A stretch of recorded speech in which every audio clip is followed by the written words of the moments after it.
జమ్మూ కాశ్మీర్లోని అనంతనాగ్ జిల్లా పహల్గామాలో ఉగ్రమూకలు జరిపిన దాడి తీవ్ర బాధాకరం. ఆర్టికల్ 370 రద్దు తర్వాత పర్యాటక రంగ అభివృద్ధిలో నూతన జవసత్వాలు నింపుకుంటున్న జమ్మూ కాశ్మీర్ అభివృద్ధికి ఉగ్రవాదులు హిందూ పర్యాటకులను మాత్రమే లక్ష్యంగా చేసుకుని దాడులు చేశారు. వారు కులం అడగలేదు, వారు ప్రాంతం అడగలేదు, వారు పార్టీ అడగలేదు. నీవు హిందువా ముస్లిమా అని మాత్రమే అడిగారు.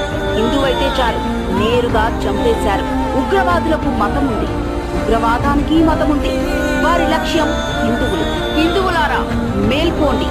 ఇప్పటికైనా కలిసికట్టుగా ఉండకుంటే ప్రాణాలతో మిగలం. హిందువులుగా పుట్టి సెక్యులరిజం ముసుగులో దాచుకుంటున్న హిందువులారా, ఈ రోజు జరిగిన మారణ హోమం తర్వాత కూడా మీ విధానాలు మారకుంటే తర్వాతి బాధితులు మీరే